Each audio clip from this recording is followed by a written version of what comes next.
বন্ধ করে আমাদের সাথে একটু অংশগ্রহণ করুন। আমি এটার জন্য আপনাদের কাছে অনুরোধ করবো। এরপরে রাস্তাঘাটে যারা মা দাঁড়িয়ে আছেন সবাই আমাদের অনুষ্ঠানে অংশগ্রহণ করার জন্য আমি আপনাদের কাছে বিনীত অনুরোধ জানাচ্ছি। এরপর আমি আজকে আপনাদের সম্মুখে কথা বলতে চাই। মনে করেন আমরা এখানে যেখানে আছি যেগুলো আছি সবাই কি আমরা কি এখানে কি বাংলাদেশের ভোটার? সবার কাছে আইডি কার্ড আছে? সবার কাছে জন্ম নিবন্ধন আছে? এই যে 10-12 লাখ রোহিঙ্গা বাংলাদেশে প্রবেশ করতেছে, ওরা কি আমাদের বাংলা সরকার ভোট দিতে পারবে? পারবে? পারবে না। তাই আমরা বলতে চাই পানির ভোটকে তাই আপনারা চিন্তা করেন, এই অসহায় লোকদেরকে বিপদে না পেলে আপনারা আমাদের পাশে দাঁড়ান, আমাদেরকে সহযোগিতা করুন। আপনাদের কাছে আমরা এটাই অনুরোধ করব। আমরা অসহায়, আমাদের কাছে কেউ অনেকজনের বাড়িঘর নাই, যেমন বিশেষ করে মনে করেন আমি একজন মুসলিম, হিন্দুত্ব থেকে ইসলাম গ্রহণ করতেছি। আমার কাছে এখনো একটা বাড়ি নাই, একটা বাড়ি নাই, আমার একটা রাখি জায়গা নাই। তাই আমি কোন জায়গায় গিয়ে বসবাস করব আপনারা নিজেরাই বিচার করেন। তাই আপনাদের কাছে আমি অনুরোধ করব, সরকার প্রতি অনুরোধ করব, আপনারা মাননীয় উপদেষ্টা ডক্টর ইউনূস সাহেবকে অনুরোধ করব, আপনি আমাদের এই অভিযানকে আপনারা একটু গ্রহণ করুন। আমাদের একটু চিন্তা ভাবনা করে আমাদেরকে একটা বাসস্থান পূরণ করুন দেন। না হয়তো আপনি কিভাবে কি করবেন আপনি নিজে চিন্তা ভাবনা করে আমাদেরকে একটু ব্যবস্থা করে দেন। এরপর আমি বলবো, ভাইয়েরা বোনেরা, আপনারা এই যে যতদিন পর্যন্ত আমাদের এই দাবি পূরণ না হয় ততদিন পর্যন্ত আমরা এই কার্যক্রম চালিয়ে যাব, ঠিক আছে? এরপর আমি আরেকটা কথা বলে আমার সময় দিতে বোধ করবো না। ভাইয়েরা বোনেরা, আপনারা দেখতেছেন আজকে বিগত 4-5 দিন যাবৎ মাইকিং দিয়ে ওরা পাবলিসিটি করতেছে, আমরা দেখতেছি অনেক জনের কান্নাকাটি করতেছে মা ও বোনেরা। আচ্ছা, আসসালামু আলাইকুম। আমার পরবর্তী যারা বক্তৃতা করবেন বক্তৃতা করার জন্য অনুরোধ করবো। আচ্ছা, হ্যাঁ, এখান থেকে করতে চাইছিল। হ্যাঁ,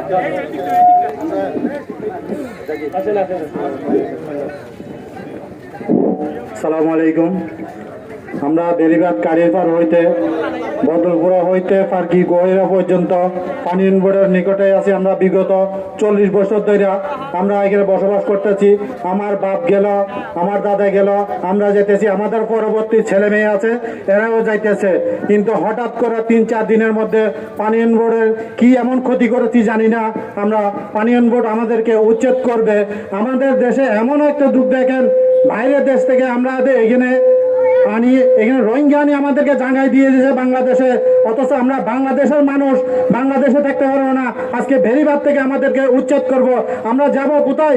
আপনারা একটু দয়া করে পানীয়কে বলছি, আপনারা এই রাস্তা থেকে আমাদেরকে সরাইন না।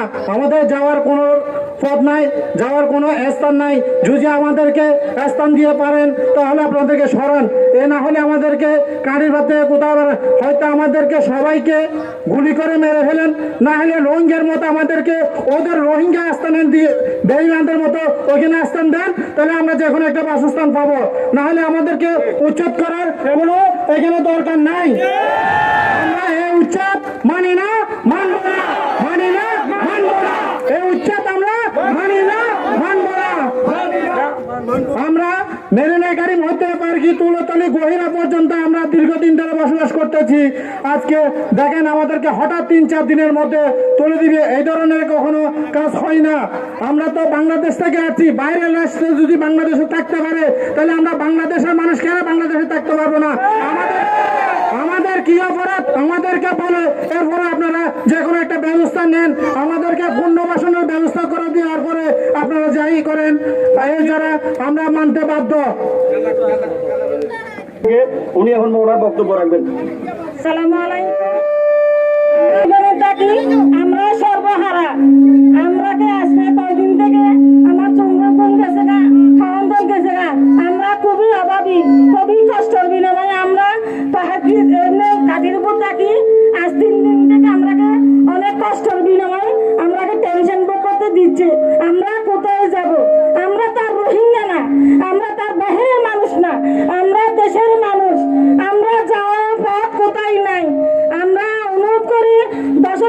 থেকে বলতেছি যে আমরা জন্য যেন একটু সাহায্য করতে পারে, আমাদের একটু সুযোগ সুবিধা দিলে আমরা অবশ্যই খুশি হব।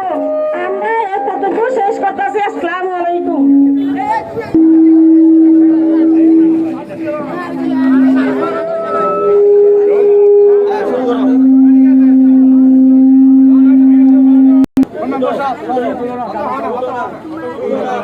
এখন বিশ্বযুদ্ধ করেন বলার কোনো ভাষা নেই, এমন নাকি।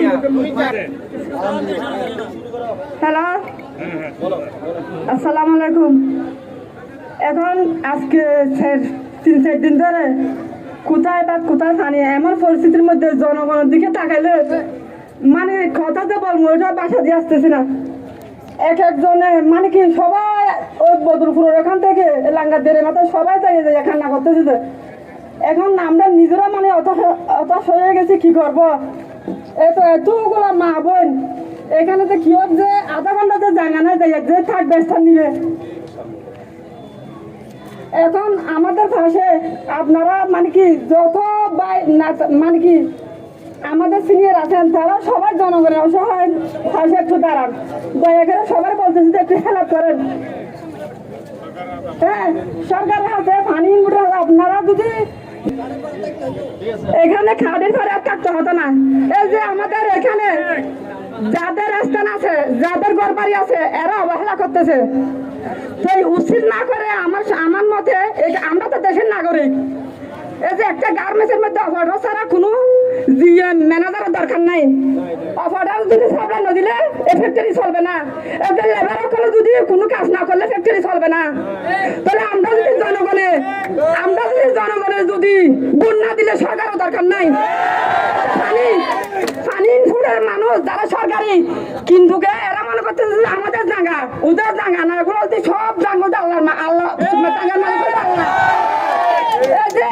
এতগুলো মানুষের কষ্ট দিকে পুলিশ প্রশাসনের এদের ছেলে মেয়ের উপর দিয়ে পড়ব অভিশাপ গর্ব পড়ব। এটা সবাই কিন্তু মনে রাখিয়েন, একদিন জন্ম একদিন মৃত্যু। কিন্তু এটা না করে উচিত না করে জনগণের এগুলা মানে কি এগুলা লাশ করে আমার দৃষ্টিতে এই বিপদের মধ্যে, এই বর্ষার মধ্যে তাহলে দয়া করে সবাই বলতে দিতে এখানে আমার অনেক সিনিয়র আছে ভাই বোন, আল্লাহ রাস্তায় সবাই বলতে দিতে জনগণের টাকা লাগে না, সম্পদ লাগে না, শুনেন যত কোটিপতি ভাইয়েরা জনগণের অসহায় মানুষের পাশে দাঁড়ান। আমরা কোটিপতিরা 4 টাকা খেলে 1 টাকা গরিবকে সাহায্য করবো, পাশে দাঁড়ান। সবার কাছে অনুরোধ করে বলতেছি যে গরিব মানুষের অসহায় পাশে দাঁড়ান আপনারা।